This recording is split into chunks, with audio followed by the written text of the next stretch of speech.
So, if you've prepared, you shouldn't be stressed on set. A good director is calm and collected, and if they are stressed, they don't let the actors know how stressed they are. If you're not stressed, the actors won't be stressed. Often what you see in not really well directed films is that the camera is shaky and that the sound is bad. If your camera is shaky, put it down somewhere. If you have a tripod, put it on it. And if your camera or phone doesn't pick up sound that well, try and film as much as you can indoors, and consider asking your actors to say their lines into a microphone that's closer to their face to put in the scene in the edit. One of the things I see is that there's not enough coverage in the scene either. Usually there's just one shot of the entire scene, and sometimes that can be good for artistic purposes, or sometimes it doesn't require much coverage. But if it's an emotional scene, or if you want to convey emotion, then you need different coverage. Get as much coverage as possible. Even if you don't think you'll need it, get it.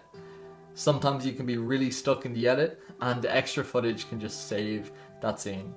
The same is said for B footage. B footage is just any kind of shots you get around the scene to often make the scene flow a bit better. A standout sign that a film is badly planned is that there's not a smooth transition between two scenes. When you're changing scenes, you can't cut from one mid-shot of a character to another mid-shot of a character in the next scene. It just doesn't work. That's where B footage comes in, and it's super helpful. Do multiple takes of the same shot. First of all, I think that the more an actor acts out their lines or their performance, the better they get at it.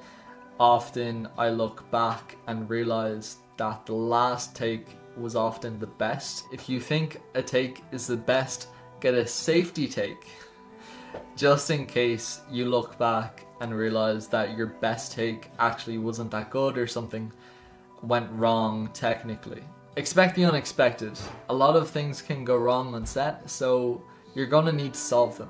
If you need to take time out, like 5-10 minute break, more, then do. And if you're not a good problem solver, then you might not be cut out for directing, or you might just really have to practice it over and over and get the experience.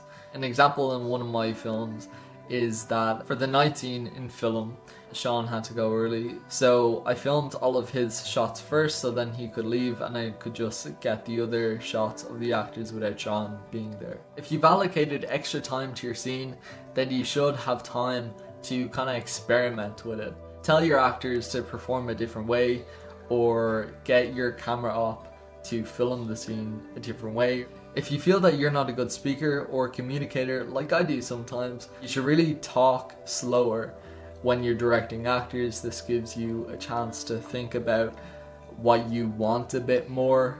When directing actors, less is often more. A big spiel of information on how you want your actor to act might be confusing to them, so clear, short direction is often the way to go about it. Never act out how you want your actors to act, or never say a line a certain way, the way you want your actors to say that line.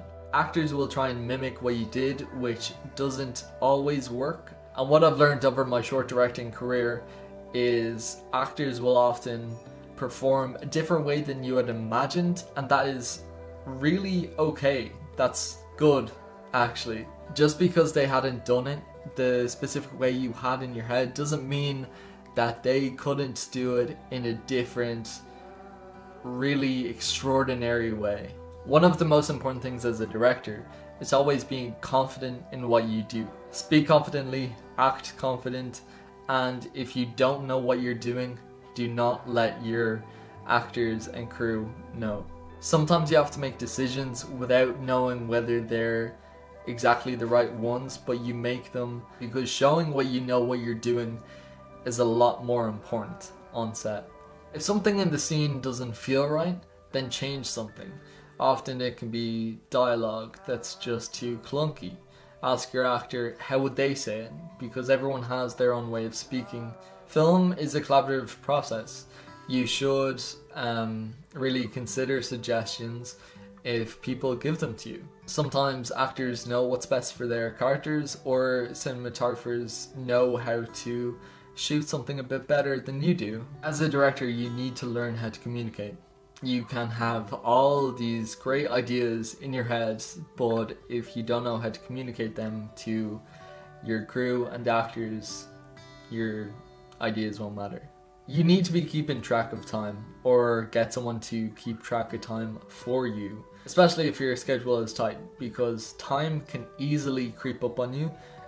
Filming always takes longer than expected.